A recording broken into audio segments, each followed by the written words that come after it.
Entonces vamos a resolver unos problemas en la clase de hoy.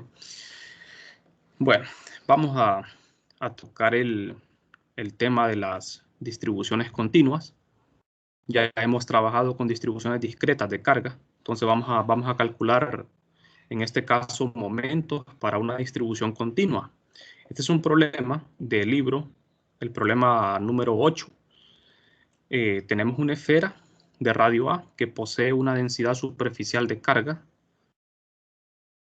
en coordenadas esféricas, dada por esta expresión que ustedes ven, phi sub 0 coseno de teta, donde phi sub 0 es una constante. Bueno, el origen se encuentra en el centro de la esfera y vamos a calcular el momento monopolar y P. Recuerden que ahora en adelante, verán, cuando hablemos de multipolos, cuando ustedes vean Q, esto representa un momento monopolar, que es carga, es la suma de la carga. Y P representa el momento dipolar. Entonces vamos a calcular esos dos momentos. No me están pidiendo potencial, ¿verdad? Si me pidieran el potencial, yo tendría que calcular el término monopolar y el término dipolar, pero en este caso no voy a calcular potencial, únicamente los momentos. Lo que tenemos es una esfera que tiene carga en la superficie. El origen de coordenadas se encuentra en el centro. En el hemisferio norte de la esfera tenemos carga positiva y en el hemisferio sur carga negativa. La carga va variando. Como ustedes ven, la densidad varía con el coseno. Esto en coordenadas esféricas. Significa que cuando θ vale 0 en el polo norte de la esfera, la densidad es máxima. Aquí hay más cantidad de carga positiva.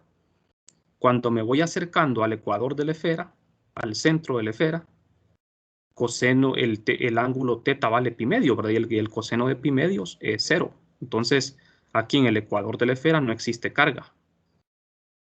Y cuando voy de pi medios hasta pi, lo mismo, la carga va aumentando y en pi se vuelve máxima, pero negativa. Eso es por el coseno de θ, ¿verdad? Porque va variando conforme a ese ángulo. Bueno, entonces vamos a calcular el momento monopolar.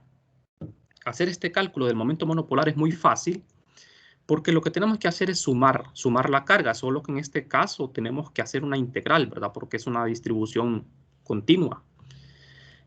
Entonces, vamos a tener que utilizar la integral para encontrar el momento monopolar. Aquí no hay nada nuevo para nosotros, ¿verdad? Porque lo que vamos a hacer es integrar la carga usando la definición de densidad superficial. Sustituyo aquí la densidad y la integro en la superficie de la esfera. Entonces, la densidad es esto. El diferencial de área en coordenadas esféricas sería r cuadrado seno de θ, d de θ, d de phi. Aquí el θ es primado, ¿no? También. Y vamos a integrar en toda la superficie de dicha esfera. Entonces, este es mi diferencial de área. R', en este caso el R' vale A, porque la integral es en toda la superficie de la esfera, donde R vale A. Lo que es constante sale del integrando. Vamos a integrar aquí en θ y phi. Tenemos una integral de seno de θ por coseno de θ. Y la integral en phi es 2pi. Esta integral es muy sencilla, simple se resuelve con un cambio de variable, ¿verdad? U igual a coseno de θ. D de u es igual a menos seno de θ por d de θ. De manera que la integral me queda así. Sería u por menos d de u. Los límites cambian porque cuando θ vale 0, u vale, coseno de 0 es 1, u vale 1. Y cuando θ vale pi, coseno de pi vale menos 1. Bueno, entonces aquí me queda la integral que tengo que resolver. Bastante fácil. Hago este cambio, ¿verdad? Para poder eliminar este signo menos de acá, le doy vuelta a los límites de integración, ¿verdad? Pongo de menos 1 a 1 en vez de 1 a menos 1 para poder quitar este menos, porque el intervalo es simétrico. Resuelvo la integral y tengo esto. Bien, entonces al evaluar, resulta que esto es cero. El momento monopolar es cero. Aquí no hay nada de qué sorprenderse, ¿verdad? El momento monopolar es cero, pero era de esperarse. ¿Por qué razón? ¿Por qué razón era un resultado esperado? Porque si ustedes ven la distribución de carga, esta distribución de carga es como que tuviese un dipolo. Porque en el hemisferio norte hay carga positiva y en el hemisferio sur carga negativa. O sea que la misma cantidad de carga positiva y la misma cantidad de carga negativa, de manera que al sumar esas dos cargas, la positiva más la negativa tiene que dar cero, ¿verdad? Entonces no es casualidad de que el momento monopolar sea cero. Bueno, ahora tenemos que calcular el momento dipolar. También lo tenemos que hacer mediante integración. En este caso, vamos a integrar también en la superficie de la esfera, pero la diferencia es que en la integral aparece un vector R. Recuerden que la fórmula para el momento dipolar es carga por el vector de posición R. Entonces, en este caso, la carga la estoy escribiendo en función de la densidad, ¿verdad? Y la estoy integrando en toda la superficie multiplicada por el vector R. ¿Quién es R'? Es un vector que localiza la carga, un elemento de carga en este caso. Entonces, vamos a resolver prácticamente la misma integral, solo que en este caso vamos a incluir el vector R', que localiza un elemento de la superficie de la esfera. R sería A en la dirección de R, unitario. Aquí es R' en realidad, R'. Es este R que va aquí. El diferencial de área es el mismo, solo que aquí tenemos que tener cuidado en algo. A la hora de resolver esta integral, no tenemos que olvidar cambiar el vector R unitario a coordenadas cartesianas. ¿Por qué razón? Porque el diferencial de área depende de teta y phi. Y R unitario depende de teta y phi de forma implícita. Por eso es necesario que hagamos ese cambio de coordenadas. O sea que voy a tener que hacer tres integrales, ¿verdad? En X, en Y y en Z. Pero siempre integrando en coordenadas esféricas. Entonces, vamos a ver. Vamos a integrar en la superficie de la esfera. Aquí tenemos el vector R, R', que es esto. A es el radio de la esfera. Este R unitario lo sustituyo por todo esto que ustedes ven acá. Entonces, en realidad son tres integraciones, ¿verdad? Una componente X, Y y Z del momento dipolar. Veamos la componente X. Componente X. ¿Qué es todo esto? Vamos a integrar en teta y phi. Pueden ver ustedes de que en teta tengo un coseno de teta por seno cuadrado de teta por coseno de phi. Simplificado, vamos a ver. Fíjense en algo interesante acá. Para no tener que hacer tanto trabajo, digamos que es fácil ver que esto se va a hacer cero si hacemos primero la integral en phi. Porque en phi vamos a integrar un coseno de phi de 0 a 2pi. Al integrar el coseno de phi de 0 a 2pi, esto se anula. Se hace 0, de manera que la componente X es 0. Y ya no tenemos que seguir aquí. La componente X del momento dipolar es 0. Veamos ahora qué pasa con la componente Y. Para la componente Y tengo esta integral. Tengo coseno de teta, seno por seno de teta, o sea, sería un coseno de teta por seno cuadrado de teta por seno de phi. Entonces ahora también debemos integrar primero en phi para ver qué sucede, ¿verdad? Porque es la integral más fácil de hacer. Seno de phi, d de phi. Al integrar seno de phi, d de phi, de 0 a 2pi, resulta que también esto se anula. De manera que la componente X y Y son 0. Entonces la única componente que queda es la componente Z. esta componente sí no es tan obvio, ¿verdad? Que se va a hacer 0, porque aquí, como ven ustedes, el integrando solo depende de teta, no depende de phi. Entonces, tenemos que resolver la integral. En phi, la integral da 2pi. En phi, tenemos 2pi. Pero tenemos que hacer esta integración en teta. Coseno cuadrado de teta, seno de teta. Esto lo podemos hacer con un cambio de variable. No es nada difícil hacerlo, ¿verdad? Esto lo podemos hacer fácilmente con un cambio variable. El cambio sería u coseno de teta, ¿verdad? Es el cambio más conveniente. U coseno de teta. De manera que el d de u es menos seno de teta. Y el cambio quedaría así. Sería u al cuadrado por menos d de u. Los límites cambian. Sería de 1 hasta menos 1. Resuelvo esta integral. Aquí siempre se acostumbra a hacer este cambio, ¿verdad? En los límites de integración para quitar este signo menos. Eso se acostumbra cuando el intervalo es simétrico. Hacemos la integración y esto da igual a 2/3. Como ven, esta integral no se hace 0. Aquí me queda 1 más 1. Esto es 2/3. De manera que el momento, la componente z del momento dipolar es igual a esto. 4/3 de pi a al cubo por phi sub 0. Ese es el momento. Apunta en la dirección de z, positivo, apunta hacia arriba. Tiene bastante lógica esto porque, como ustedes vieron en la figura, aquí tenemos una representación. Miren, si quieren dibujar el vector de momento dipolar, el momento dipolar siempre va a apuntar de lo negativo a lo positivo. Como les decía, esta esfera con carga superficial es equivalente a tener un dipolo. Es como que tuviese yo una carga negativa y una carga positiva. Y el momento va a apuntar hacia arriba, de lo negativo a lo positivo. O sea que los dos resultados que obtuvimos son bastante lógicos, ¿verdad? Con lo que uno podía esperar. Y el momento monopolar es 0. Vamos a ver. Si el momento monopolar nos dio 0,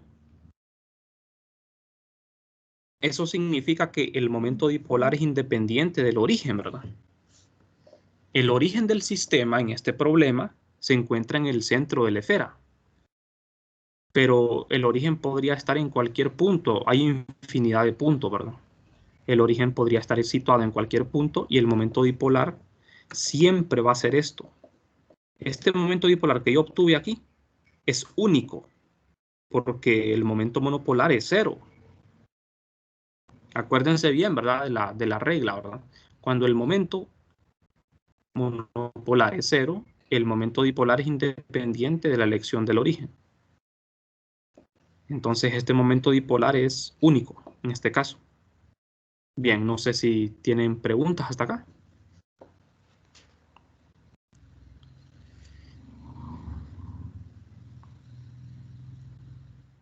Bueno, ahora nosotros debemos expresar el potencial escalar. Esto no lo pide el problema, ¿verdad? Pero si nosotros lo queremos hacer, como lo que me piden a mí son momentos, con los momentos lo que uno hace es calcular potencial. El desarrollo del potencial en una serie de potencia, en una serie es esto. Como ven ustedes, la serie es infinita. El primer término, en el primer término del potencial aparece el momento monopolar. En el segundo aparece el momento dipolar. En el tercero el momento cuadripolar. Pero el momento cuadripolar lo ignoramos, ¿verdad? No es que cero, no es cero, simplemente lo ignoramos. El momento monopolar es 0. O sea que en este caso solo tendría que escribir el momento dipolar. El momento monopolar es 0. El momento dipolar es esto. De manera que si yo quiero escribir el potencial para esta esfera, entonces sustituyo aquí el momento dipolar, hago el producto punto con el vector R unitario y lo divido entre esto. ¿Quién es R aquí? R es la distancia del centro de la esfera al punto de campo. No vayan a confundir este R no lo confundan con el R que aparece en el momento dipolar, ¿verdad? Este R que ustedes ven aquí es un R primado. Las coordenadas de P están primadas. Todos los momentos, monopolar, dipolar, todo lo que tiene que ver con los momentos está primado, porque depende de la carga fuente. Ahora, en el potencial, en el desarrollo del potencial, este R que aparece en el denominador, todos estos R's pertenecen al punto de campo, no están primados.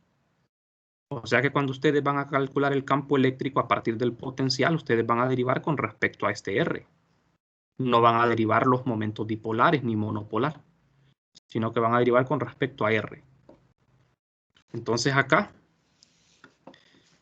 tengo el producto punto de Z con R, hago ese producto punto, paso Z coordenadas esféricas, hago este producto y esto me da coseno de teta. Entonces sustituyo aquí en el producto punto Z.R, sustituyo coseno de teta. Y lo divido entre esto. Aquí ya está simplificado, ¿verdad? Entonces el potencial eléctrico para esa esfera en un punto arbitrario R. Fíjense bien, el punto de campo aquí no estamos haciendo referencia a un punto de campo específico. Esto queda arbitrario. Este R es un punto cualquiera del espacio. Es un punto cualquiera. Ahora bien, vamos a ver. Lo podemos expresar así para que quede mejor, ¿verdad? De una manera mejor lo podemos escribir así, para que quede más estético. ¿Por qué razón se escribe así? Porque el potencial está en coordenadas esféricas. Aquí se puede ver que el potencial depende de teta y depende de R. De las dos coordenadas esféricas, menos de phi. Entonces, vamos a ver. Este potencial que yo obtuve en un punto R será un potencial correcto este. ¿Será un valor correcto para el potencial o no?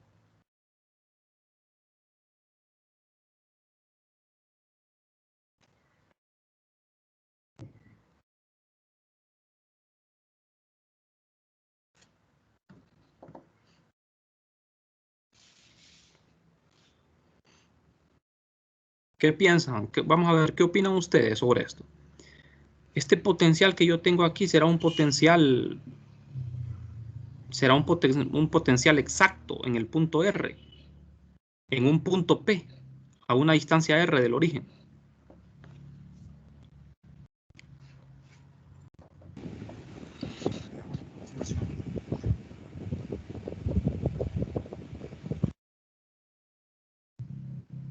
¿Qué defecto tiene esto? Vamos a ver qué problema tenemos aquí con este potencial.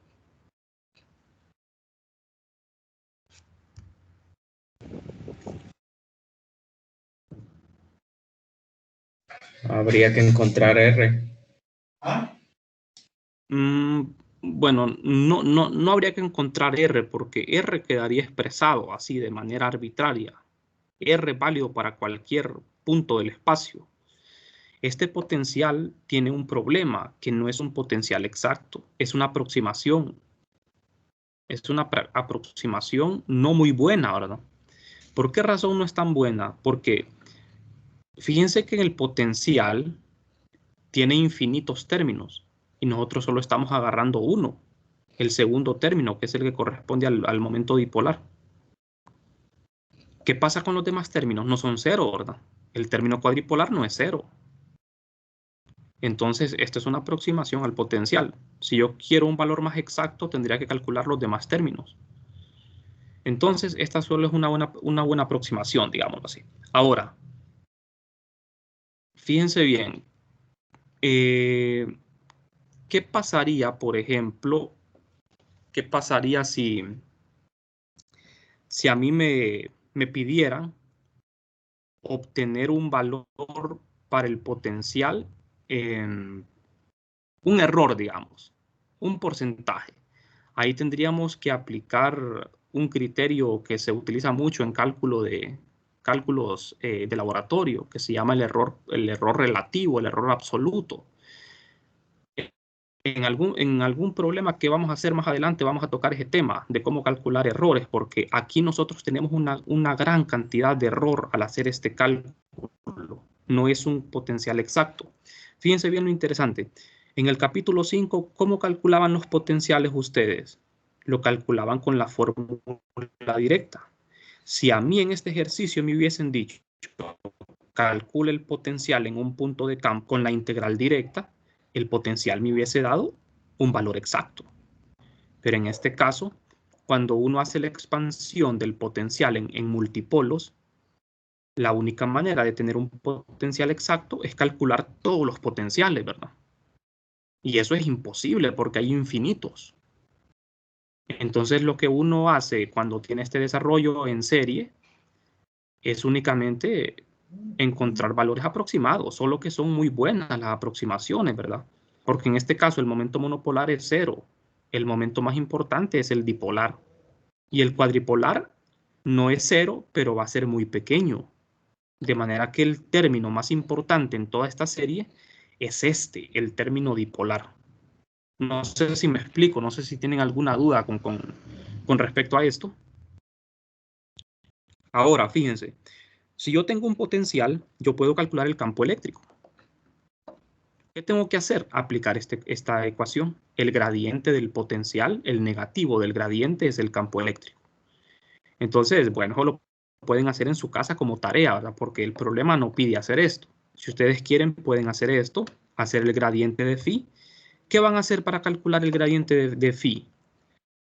Aplicar el operador laplaciano, quiero decir, el operador del, no es el operador laplaciano, es del. El operador del en coordenadas esféricas a la función phi. ¿Qué van a derivar?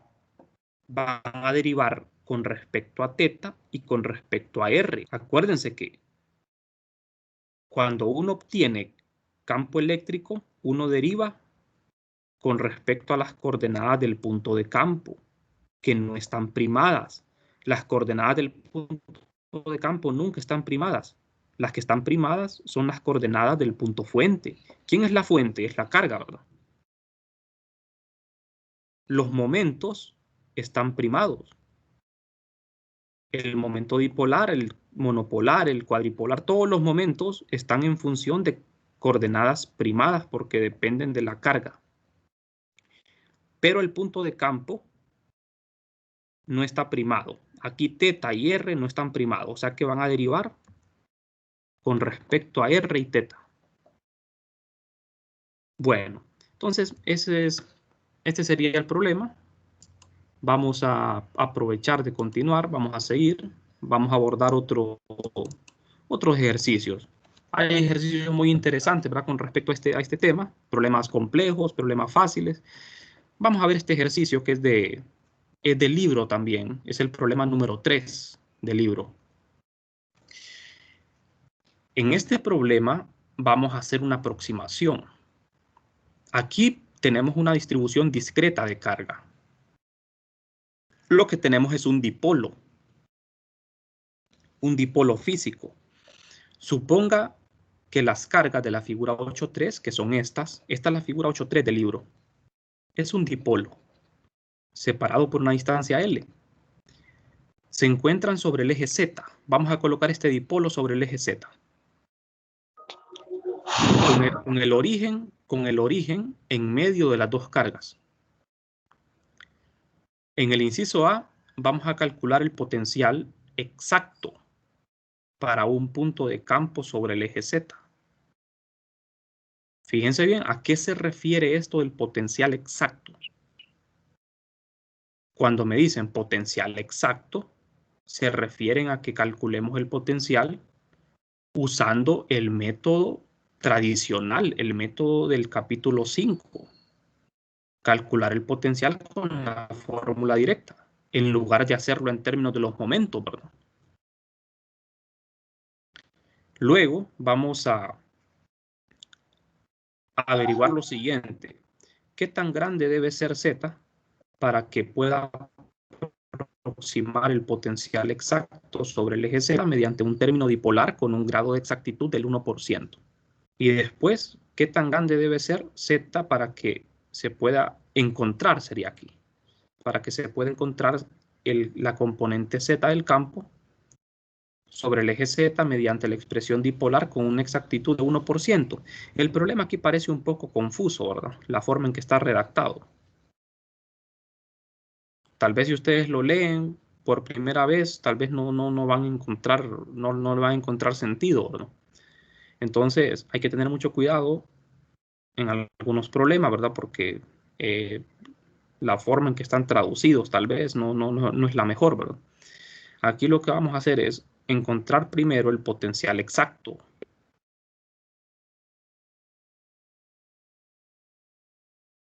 Para este dipolo. El dipolo está aquí en medio. Vamos a tomar un punto de campo en el eje Z positivo y vamos a calcular el valor del potencial. Esta parte es bastante sencilla, porque lo que vamos a hacer aquí es aplicar la fórmula para potencial. Ustedes se acuerdan, ¿verdad? Que el potencial es carga entre 4pi epsilon por R, pero R de posición relativa, no R minúscula. Entonces aquí yo tengo este dipolo, la carga negativa debajo y la carga positiva arriba. El punto de campo es este punto rojo que ven aquí. Aquí es donde voy a calcular el potencial. Entonces, como aquí tengo dos cargas puntuales, voy a hacer superposición. Voy a sumar los dos potenciales de estas cargas en el punto P, en este punto rojo, y los voy a sumar. Aquí voy a hacer un paréntesis acá para explicarles este cálculo de una mejor manera, para que entiendan mejor este cálculo. Vamos a ver. En el problema 8.3, yo tengo un dipolo, ¿verdad? El momento dipolar es la suma de la carga por R. Entonces lo que tenemos aquí en este caso es que el dipolo lo colocamos en el eje Z. Le ponemos un nombre a la carga 1, la carga 2. El punto de campo P está sobre el eje Z positivo a una distancia Z del origen. La separación entre las dos. Entonces lo que voy a hacer yo es como lo que hacíamos en el capítulo 5. Encontrar los vectores de posición para la carga 1 y la carga 2 con respecto al origen. El origen ya está dado. Entonces, desde este origen localizamos la carga 1 y la carga 2 con su vector de posición primado. Recuerden que los vectores que van a las cargas fuente están primados. R1 primado, que localiza la carga 1, es menos L medios en la dirección de Z. Y el vector R, que localiza el punto de campo, va del origen hasta el punto P. Ese vector es Z en la dirección Z. Para la carga 2, el vector que localiza la carga 2 es L medios en Z positivo. Y el vector de campo no cambia. Es el mismo. Entonces ahora escribo los vectores de posición relativa, R1 y R2. Haciendo esta resta. En ambos casos, diferentes. Z más L medios y aquí Z menos L medios en la dirección de Z. La magnitud de estos dos vectores es Z más L medios y Z menos L medios. La magnitud no es otra cosa más que la distancia de la carga al punto de campo. Como ustedes ven, R1, la carga 1, que es la negativa, la distancia de la carga 1 al punto de campo es Z más L medios. Y la distancia de la carga 2 al punto de campo es Z menos L medios. Bueno, aquí no hay nada extraño, aquí todo está bien, ¿verdad? Estamos haciendo cálculos del capítulo 5. Entonces ahora usamos la fórmula del potencial. Esta fórmula que ven aquí es la del potencial para calcularlo de manera tradicional. Es el cálculo directo. Aquí no hay aproximaciones. Este es un potencial exacto. Es un potencial exacto. Como ven ustedes, aquí aparece el vector de posición relativa R. Entonces, hago la suma. Carga 1, carga 2.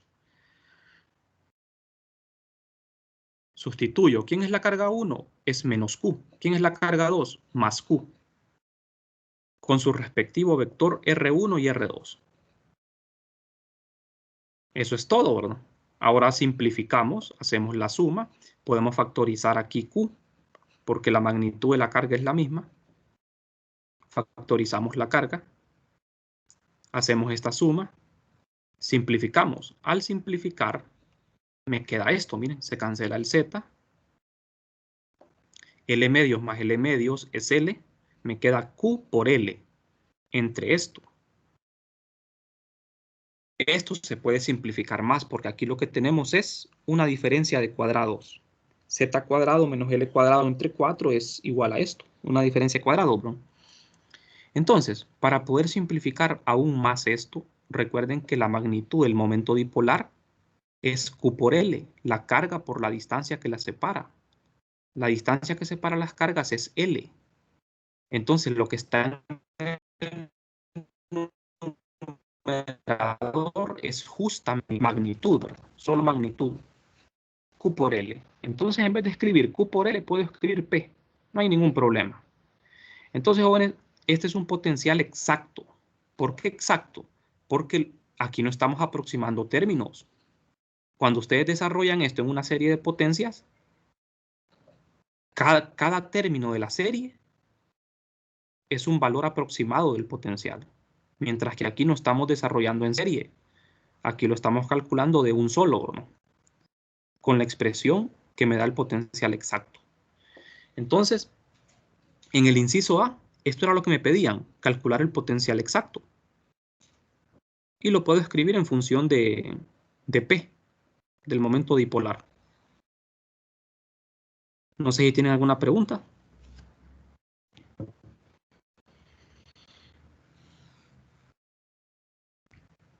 Bien, vamos a continuar entonces. Vamos a ver.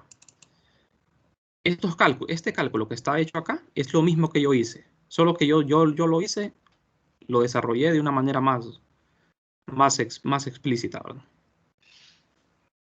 Aquí hay un montón de partes que no las hacemos, entonces llegamos al mismo resultado. Bien. El potencial exacto en este punto de campo es P magnitud entre 4pi epsilon z cuadrado menos L cuadrado entre 4.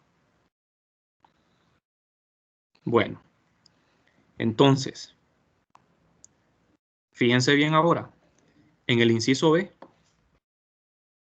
lo que me piden es qué tan grande debe ser Z, o sea, la distancia al punto de campo, qué tan grande tiene que ser para que se pueda aproximar el potencial exacto sobre el eje Z mediante un término dipolar con un grado de exactitud de 1. O sea, traduciendo esto y en otras palabras más simples, ¿qué tan grande tiene que ser la distancia al punto de campo para que la aproximación dipolar tenga un grado de exactitud de 1%? ¿De acuerdo? Un grado de exactitud de 1%. Bueno, entonces vamos a ver qué es lo que tenemos que hacer acá. Ya calculamos el potencial exacto. Lo que vamos a hacer ahora es calcular el término dipolar del potencial escalar. Y luego vamos a calcular el porcentaje, ¿verdad? Entonces, aproximamos nuestro dipolo situado en el origen. O sea, el dipolo está aquí, ¿verdad? Situado acá. El momento monopolar es 0, ¿verdad? Porque la suma de las dos cargas es 0, de manera que el momento dipolar es el más importante aquí. Entonces, el potencial dipolar ya está dado, ¿verdad? Por esta expresión. Aquí no tenemos que hacer más cálculos. Esto ya lo tenemos. Yo lo expliqué en la clase anterior. El potencial dipolar es P.R unitario, por si lo quieren revisar en sus notas. Al hacer el desarrollo, P.R unitario es P coseno de teta. O sea, a lo que me refiero es El producto punto de P con R unitario, aplicando la definición, es P magnitud por R magnitud, pero la magnitud de R unitario es 1, de manera que me queda P por coseno de teta, entre 4 pi epsilon R cuadrado. Este es el término del potencial dipolar. Entonces, fíjense bien, como el punto de campo se encuentra en el eje Z, aquí el punto de campo P que ustedes ven está en un punto arbitrario, ¿verdad? Pero si este punto lo ponemos sobre el eje Z, teta vale 0. Coseno de 0 es 1. De manera que me queda P y R es Z. No sé si tienen preguntas, jóvenes. Bueno, entonces, ahora lo que voy a hacer es comparar esta ecuación con la anterior. Fíjense bien, este es el potencial dipolar. Y este que obtuve aquí es el potencial exacto. ¿Qué diferencia ven ustedes aquí? Este es el potencial exacto. Y este es el potencial dipolar. ¿Qué diferencias podemos ver? La resta del L al cuadrado entre un cuarto. Sí, ¿verdad? En el denominador, como usted dice, en el denominador del potencial exacto tenemos una resta, z cuadrado menos l cuadrado entre 4. De manera que vamos a ver la única diferencia en el denominador. ¿Cómo es entonces el potencial exacto con respecto al potencial dipolar? ¿Es mayor o menor? El denominador del potencial exacto, como hay una resta, es menor. El denominador es menor. Mientras que el denominador del potencial dipolar es mayor, porque no le estamos restando nada a z cuadrado. Entonces, si el denominador es menor, el potencial es más grande. Lógicamente, ¿verdad? El potencial exacto tiene que ser mayor que el potencial dipolar. ¿Por qué tiene que ser mayor? Porque recuerden que el potencial exacto es como que yo haya hecho la suma de los infinitos términos, ¿verdad? Cuando ustedes hacen el desarrollo multipolar, ustedes hacen una suma de términos, de infinitos términos. Cada término de esa suma es un pedacito nada más. Entonces, el término dipolar es solo un término de los infinitos términos. Entonces, lógicamente, el potencial exacto abarca todos los términos. Va a ser más grande, ¿verdad? Entonces, el potencial exacto es mayor, siempre va a ser mayor que cualquier término individual del potencial, del desarrollo del potencial. No sé si me explico. Entonces, ¿qué voy a hacer ahora? Vamos a ver, aquí también necesito explicar esto de otra manera. Aquí tenemos que hacer un cálculo de errores, porque lo que me están pidiendo es aproximar el potencial dipolar con un grado de exactitud del 1%. Entonces vamos a recordar algo de laboratorio. El error absoluto se calcula restando el valor real menos el valor aproximado entre valor absoluto, valor real menos valor aproximado. Y el error relativo, que en este caso es el que necesito, es el error absoluto entre el valor real, o sea, valor real menos valor aproximado entre valor real. Entonces yo voy a dividir el error absoluto entre el valor real y lo voy a multiplicar por 100 para que me quede porcentaje. Porque esto lo voy a igualar al 1%. ¿Por qué lo estoy igualando al 1%? Porque el problema me dice, ¿cuál es el valor de Z para que el error sea del 1%? No sé si ustedes pueden interpretar eso, jóvenes. O sea, cuando me dicen, ¿qué tan grande tiene que ser Z para que la aproximación dipolar tenga un error de 1%? O sea, a lo que se refiere el problema es que la aproximación tiene que ser muy buena, ¿verdad? Porque si el error es de 1%, significa que la aproximación es bastante buena. De manera que el valor de Z tiene que ser un valor bien especial, ¿verdad? Para que el error sea de 1%. No sé si todos logran comprender esa parte. Entonces, ¿qué vamos a hacer? Hacer una resta. Fíjense bien, porcentaje de error acá. El delta aquí significa la resta, el potencial exacto menos el potencial dipolar. Entre el potencial exacto, multiplicado por 100, y esto lo igualo al 1%. El potencial exacto es el valor real. El valor real. O potencial exacto, de las dos maneras le podemos llamar. Le resto el potencial dipolar, que es este.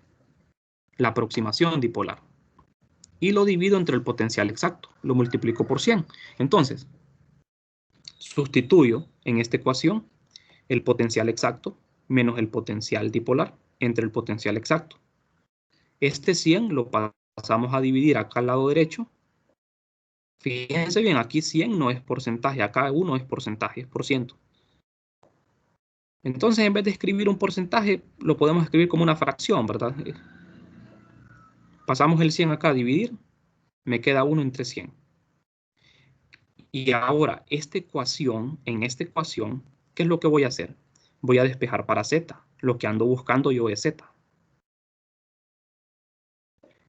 De manera que, al despejar para Z, hacemos esta simplificación acá. Y tratamos de factorizar, ¿verdad? Z y despejarlo. Esto es pura álgebra, esto es pura álgebra. Lo pueden hacer ahí en su casa, en su cuaderno. Ajá. Entonces, estas cosas, cada quien tiene su estilo. Ustedes lo pueden hacer a su manera porque esto es álgebra. Entonces, el propósito es despejar Z. Aquí se hace álgebra, se factoriza Z. 100 entre 99 menos 1 me da esto, 1 entre 99. Y en el lado derecho tengo L cuadrado entre 4. De manera que voy a obtener un valor para Z, que es este. Me quedo con el valor, con un valor nada más, ¿verdad? Porque aquí voy a tener dos raíces, ¿verdad? Nos quedamos con un valor positivo, ¿verdad? Porque en realidad es una magnitud lo que me están pidiendo. Entonces, al despejar para Z, obtenemos este valor. O sea, el error será menor que 1% si Z es igual a 5 por L. Si es igual a 5 por L. Aquí lo estamos aproximando porque la raíz de 24.75 no es exactamente 5, ¿verdad? Pero se puede redondear. De manera que Z tiene que ser aproximadamente igual a 5 veces L para que el error sea de 1%. O sea, para que la aproximación sea bastante buena. No sé si me explico.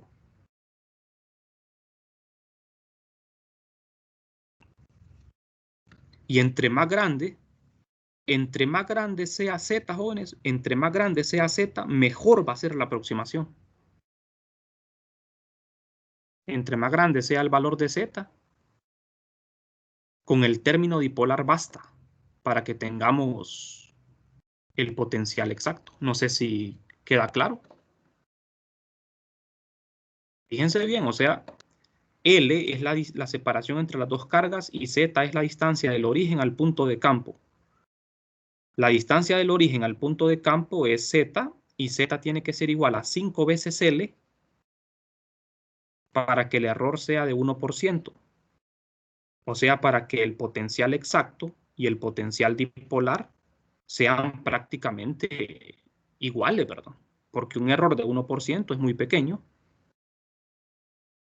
Entonces, eso era lo que teníamos que calcular. No sé si tienen preguntas o comentarios.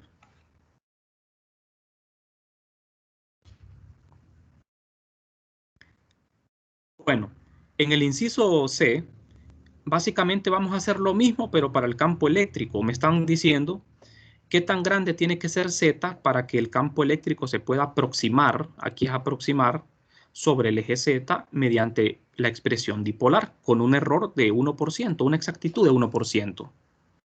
Hacemos lo mismo, calculamos el campo eléctrico exacto y calculamos el campo eléctrico dipolar. Fíjense bien. Aquí vamos a hacer lo siguiente. Como ya calculamos el potencial exacto, con ese potencial exacto usted puede obtener el campo eléctrico exacto, aplicando el gradiente. O si lo quieren hacer de forma directa, también lo pueden hacer. Lo importante aquí es obtener este campo. Este es el campo eléctrico exacto en el punto P. En el punto de campo P, este es el potencial exacto. Lo escribo en función del momento dipolar. Ahora, ¿qué pasa? Fíjense bien, váyanse a la clase, a las notas de la clase. En la clase vimos esto. El campo eléctrico para un dipolo tiene dos componentes, una componente R y una teta. El campo eléctrico de un dipolo es esto. Entonces, ¿qué voy a hacer aquí yo? Agarrar esto, el campo eléctrico de un dipolo, y hacer teta igual a 0. ¿Por qué? Porque estoy usando coordenadas esféricas.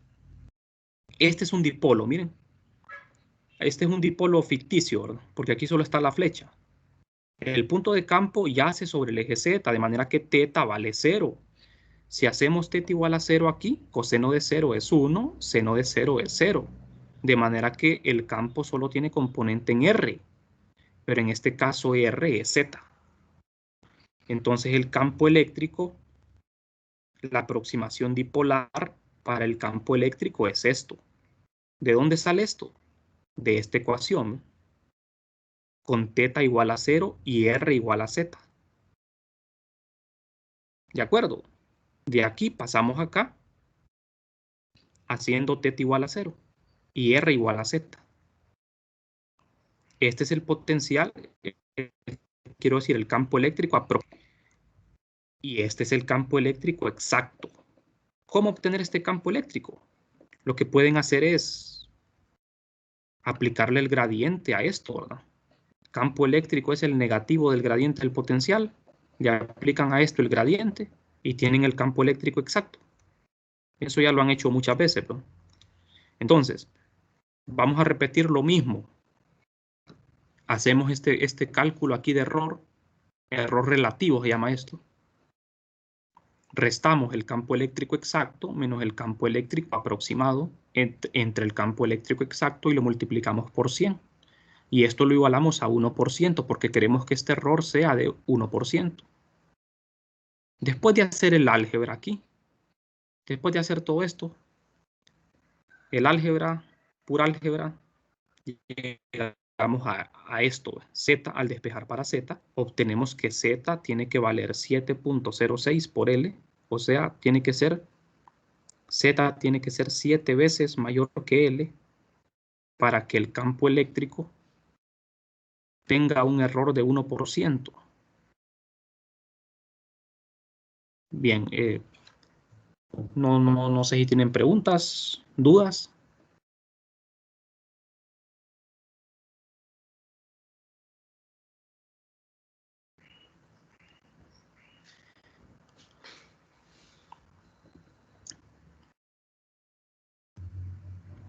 Esto, fíjense bien, esto que está aquí, este dibujo representa las superficies equipotenciales y las líneas de campo eléctrico. Las líneas punteadas son el campo eléctrico y las líneas sólidas son superficies equipotenciales para un dipolo. El dipolo apunta de la carga negativa a la positiva. Aquí, fíjense bien, este es un dipolo físico y aquí es un dipolo ficticio. Pero el campo es el mismo, ¿verdad? El campo y la superficie son las mismas. Aquí estamos encontrando el potencial y el campo eléctrico en un punto sobre el eje Z nada más. Aquí el punto de campo, como ven, queda arbitrario. Aquí en la figura, ¿ven? Este punto de campo P está en un punto arbitrario. Pero aquí en el problema, el punto de campo tiene que estar sobre el eje Z. De manera que teta vale 0 en el eje Z. Por eso es que solo nos quedamos con la componente R. La componente en teta desaparece. Porque el seno de 0 es 0. Bueno, ustedes dirán, ¿de dónde sale eso? Eso lo vimos en la clase, ¿verdad? Eso lo expliqué en la clase. Si nos vamos a las clases anteriores, ahí estudiamos el término dipolar. Este término lo estudiamos, ¿verdad? Este es un dipolo, miren. Este es el potencial dipolar. P.R entre R cuadrado. Pero esta R no es R mayúscula, ¿verdad? Es R minúscula, es la distancia al punto de campo. Cuando uno hace el producto punto P.R, queda esto, P coseno de teta entre esto. Después, uno puede encontrar el campo eléctrico. Uno puede encontrar el campo eléctrico aplicando el gradiente. Menos el gradiente del potencial, ¿verdad? Derivo con respecto a R, derivo con respecto a teta y derivo con respecto a phi. La derivada con respecto a phi es 0 porque el término no depende de phi. Aquí lo que estoy haciendo, jóvenes, es aplicando el gradiente en coordenadas esféricas. Después de hacer estas derivaciones, llegamos a esto. Estas son las expresiones que ustedes ven en el problema, ¿ven? Por si ustedes se preguntan de dónde salen, ¿verdad? Bueno, entonces nos vamos a quedar por acá. Esto sería todo por la clase de hoy.